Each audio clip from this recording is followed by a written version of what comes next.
তো ওয়েলকাম বন্ধুরা তোমাদের চ্যানেল ডে সাইসেলে। তো দেখো আজকের এই ভিডিওতে আমরা আলোচনা করতে যাচ্ছি তোমরা যারা ওয়েস্ট বেঙ্গল স্টেট ইউনিভার্সিটি আন্ডারে পড়াশোনা করো এবং তোমাদের যাদের পাশে বা মাইনরে ফার্স্ট সেমিস্টারে এডুকেশন ছিল অর্থাৎ শিক্ষা বিজ্ঞান যে বিষয়টি ছিল, এই শিক্ষা বিজ্ঞানের এনইপি সিস্টেম 2024-এর যে নতুন সিলেবাসটা তোমাদের আছে সেই সিলেবাসটা নিয়ে কিন্তু আজকের ভিডিওতে আলোচনা করব। তো যারা নতুন আছো চ্যানেলে অবশ্যই চ্যানেলটিকে সাবস্ক্রাইব করে পাশের বেল আইকনটি প্রেস করে দাও এবং তোমাদের মাইনরের অর্থাৎ তোমরা যে সাবজেক্টটা মাইনর বলে জানো, যাদের জেনারেলের পাশে অর্থাৎ যাদের পাশের এডুকেশন আছে তাদের যে সিলেবাসটা সেটা কিন্তু আজকে তোমাদেরকে জানিয়ে দেবো যে তোমাদের কটা ইউনিটে পরীক্ষা হবে, কি সিলেবাস থাকবে, পেপার টাইটেল কি আছে, সমস্ত বিষয়। তো দেখো অনেকেই কিন্তু এখনো সিলেবাস সম্বন্ধে জানেই না, কারণ হচ্ছে সিলেবাসটা এবার নতুন এনইপি সিস্টেমের নতুন পরিবর্তিত সিলেবাস। তো তোমরা একবার দেখে নাও যে তোমাদের সিলেবাস কি আছে। অবশ্যই সিলেবাসটা কিন্তু খাতায় লিখে রেখো কষ্ট করে হলেও, তাতে পড়াশোনা করতে কিন্তু অনেকটা সুবিধা হবে। তো দেখো আজকের সিলেবাসটা কি আছে। তো দেখো বন্ধুরা, তোমাদের এটা West Bengal state university education minor, অর্থাৎ মাইনর বলতে পাশের সিলেবাস বা যারা জেনারেলে পড়াশোনা করো তাদের, অনার্সের কিন্তু না। এটা তোমাদের পেপার টাইটেল আছে দেখো, শিক্ষার সাইকোলজিক্যাল ফাউন্ডেশন। শিক্ষার সাইকোলজিক্যাল ফাউন্ডেশন ইউনিট আছে তোমাদের টোটাল 4টে ইউনিট এবং এই ইউনিটের কি কি নাম আছে আর ইউনিটের মধ্যে থেকে কি কি পড়তে হবে সে বিষয়ে কিন্তু জানিয়ে দেবো এইভাবেই। তো দেখো ফার্স্ট ইউনিট বা প্রথম ইউনিট থেকে তোমাদের প্রথম ইউনিটের নাম হলো শিক্ষাগত মনোবিজ্ঞানের ভূমিকা। শিক্ষাগত মনোবিজ্ঞানের ভূমিকা, এর মধ্যে থেকে পড়তে হবে দুটো পয়েন্টের মধ্যে। বলছে প্রথমে দেখো ক বলছে মনোবিজ্ঞান ও শিক্ষার মধ্যে সম্পর্ক, মনোবিজ্ঞান ও শিক্ষার মধ্যে সম্পর্ক। এরপরে বলছে খ বলছে শিক্ষাগত মনোবিজ্ঞানের ধারণা ও প্রকৃতি, শিক্ষাগত মনোবিজ্ঞানের তাৎপর্য। তাহলে শিক্ষাগত মনোবিজ্ঞানের ধারণা, প্রকৃতি আর তাৎপর্য কিন্তু তোমাদের ফার্স্ট ইউনিট থেকে পড়তে হবে। এরপরে আসবো সেকেন্ড ইউনিট। সেকেন্ড ইউনিটের মধ্যে কি আছে? সেকেন্ড ইউনিটের নাম বলছে মানব উন্নয়ন ও শিক্ষার মনোবিজ্ঞান। মানব উন্নয়ন ও শিক্ষার মনোবিজ্ঞান, এখান থেকেও কিন্তু দুটো জিনিস পড়তে হবে বা এই পেপারটা এই ইউনিট থেকে তোমাদের সেকেন্ড ইউনিট থেকে কি কি পড়তে হবে দেখো। বলছে মানব উন্নয়নের ধারণা, নীতি, প্রকার ও পর্যায়।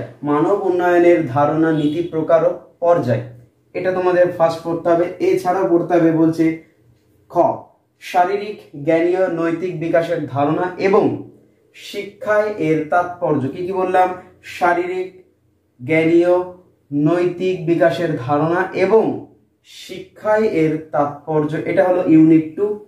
তো ফার্স্ট ইউনিট গেল, সেকেন্ড ইউনিট গেল, এখনো দুটো ইউনিট বাকি আছে, থার্ড এবং ফোর্থ। এই থার্ড এবং ফোর্থ ইউনিট তোমরা এক্ষুনি দেখতে পাবে। তো এবার দেখো বন্ধুরা, তোমাদের থার্ড ইউনিট অর্থাৎ তৃতীয় ইউনিট থেকে কি পড়তে হবে। তৃতীয় ইউনিটের নামটা দেখে নাও, বলছে মনোযোগ ও স্মৃতি। কি বললাম? মনোযোগ ও স্মৃতি। এখান থেকে তোমাদের পড়তে হবে ক বলছে ধারণা, প্রকৃতি এবং মনোযোগের নির্ধারক। কি বললাম? ধারণা, প্রকৃতি এবং মনোযোগের নির্ধারক, এটা তোমাদের পড়তে হবে মনোযোগ ও স্মৃতির মধ্যে। আর দ্বিতীয় পড়তে হবে তোমাদের কি বলছে মনে রাখার ধারণা, প্রক্রিয়া, ভুলে যাওয়ার কারণ। কি বললাম? মনে রাখার ধারণা, প্রক্রিয়া ও ভুলে যাওয়ার কারণ, এটা তোমাদেরকে মনোযোগ ও স্মৃতির মধ্যে থেকে এই দুটো পয়েন্ট পড়তে হবে। এবার বলছে ইউনিট 4। ইউনিট 4 থেকে কি পড়তে হবে বলছে, আগে নামটা দেখে নাও, বলছে ব্যক্তিত্ব ও শিক্ষা। কি বললাম? ব্যক্তিত্ব ও শিক্ষা। এখান থেকে তোমাদের দুটো জিনিস পড়তে হবে। কি কি না বলছে ব্যক্তিত্বের ধারণা এবং বৈশিষ্ট্য প্রকার। কি বললাম? ব্যক্তিত্বের ধারণা, বৈশিষ্ট্য ও প্রকার, এই তিনটে তোমাদেরকে পড়তে হবে এর মধ্যে থেকে। এছাড়াও তোমাদের পড়তে হবে খ দাগ, বলছে ফ্রয়েড দ্বারা মনোবিশ্লেষণ তত্ত্ব। কি বললাম? ফ্রয়েড দ্বারা মনোবিশ্লেষণ তত্ত্ব, এটাই তোমাদের হলো টোটাল মাইনর সিলেবাস। অর্থাৎ তোমাদের যাদের পাশে এডুকেশন বা শিক্ষা বিজ্ঞান আছে তাদের কিন্তু এই সিলেবাসটাই। আর যাদের অনার্সের পাশাপাশি যে কোনো সাবজেক্টে অনার্সের পাশাপাশি যাদের পাশে এই সাবজেক্টটি আছে অর্থাৎ শিক্ষা বিজ্ঞান বা এডুকেশন আছে তাদেরও কিন্তু সেম সিলেবাস, সেম পড়াশোনা। তো দেখো এরপরে কিন্তু আস্তে আস্তে তোমরা এই সমস্ত বিষয়ের সাজেশনটা পেয়ে যাবে। ফার্স্ট সেমিস্টারে তোমরা সাজেশন পেয়েছিলে, সেখানে তোমরা কমন পেয়েছো, আর ঠিক একই রকম ভাবে সেকেন্ড সেমিস্টারে উঠেও কিন্তু তোমরা সাজেশন পেয়ে যাবে একদম শুরু থেকেই। আর যারা চ্যানেলে নতুন আছে অবশ্যই বন্ধুরা একবার চ্যানেলটিকে সাবস্ক্রাইব করে পাশের বেল আইকন প্রেস করে দিই এবং অবশ্যই চ্যানেলটিকে সাপোর্ট করো। তোমাদের সাপোর্ট খুবই জরুরি চ্যানেলের জন্য। আর অবশ্যই সবাই ভালো থাকো, সুস্থ থাকো। দেখা হচ্ছে আবার পরের ভিডিওতে।